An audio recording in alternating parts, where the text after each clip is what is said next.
Hello दोस्तों, pin techno में आप सभी दर्शकों का स्वागत है। कैसे एक सौर विस्फोट ने भारत के आसमान में बिखेर दिए अरोरा के रंग। लद्दाख का आसमान और एक दुर्लभ दृश्य।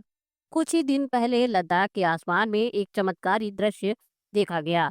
रात के समय आसमान में हरा, लाल और बैंगनी रंग का झिलमिलाता प्रकाश, जिसे वैज्ञानिक भाषा में अरोरा कहते हैं।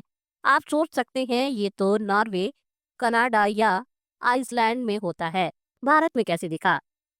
तो आइए इस रहस्य को खोलते हैं और इसके पीछे की पूरी खगोल शास्त्र और विज्ञान की कहानी को समझते हैं। सौर विस्फोट क्या होता है? सूर्य एक स्थिर तारा नहीं है, उसमें लगातार गैसों और प्लाज्मा का हलचल होता रहता है।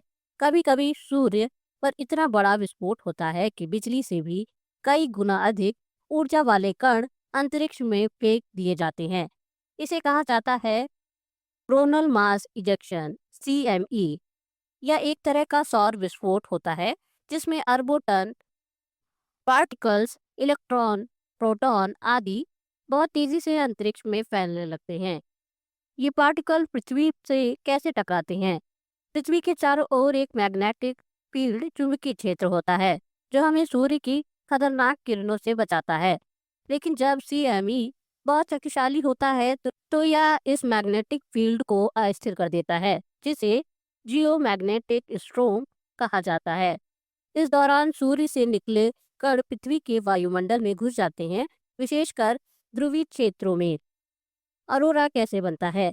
जब ये पार्टिकल्स पृथ्वी के ऊपरी वायुमंडल में मौजूद गैसों जैसे ऑक्सीजन, नाइट्रोजन से टकराते हैं, तो ये गैसें ऑक्साइड होकर रोशनी छोड़ती हैं, जो हमें रंग बिरंगे प्रकाश अरोरा के रूप में दिखाई देता है।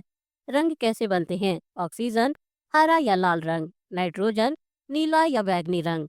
लेकिन भारत में ऐसा क्यों दिखा? यहाँ आता है सबसे महत्वपूर्ण सवाल। आमतौर पर अरोरा केवल उत्तरी या दक्षिणी ध्रुव के पास ही देखे जाते हैं, यानी उच्च अक्षांश पर। लेकिन इस बार CME इतना शक्तिशाली था कि इसका प्रभाव कम अक्षांशों तक पहुंच गया और लद्दाख जैसे इलाकों में, जो भारत के उत्तरी छोर पर हैं, यह प्रकाश पहली बार देखा गया। यह भारत में अरोरा दिखने की शायद पहली दस्तावेज घटना है। इसके पीछे की वैज्ञानिक व्याख्या: सूर्य हर 11 वर्षों में एक सौर चक्र पूरा करता है, जिसमें उसकी गतिविधि विस्फोट सोलर पैनल्स बढ़ जाती है। फिलहाल हम सोलर साइकिल 25 के पीक की ओर बढ़ रहे हैं, यानी सूर्य बेहद एक्टिव है।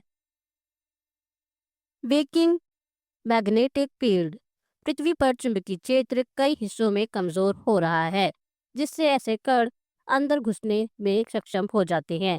स्पेस वेदर और क्लाइमेट लिंक: ऐसी सौर घटनाएं भविष्य में सैटेलाइट, पावर ग्रिड और GPS सिस्टम को प्रभावित कर सकती है।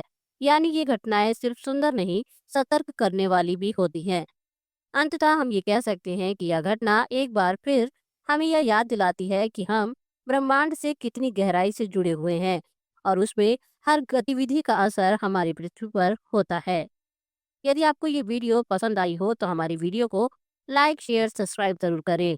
और हाँ, अब आप हमारे साथ फेसबुक और इंस्टाग्राम से भी जुड़ सकते हैं।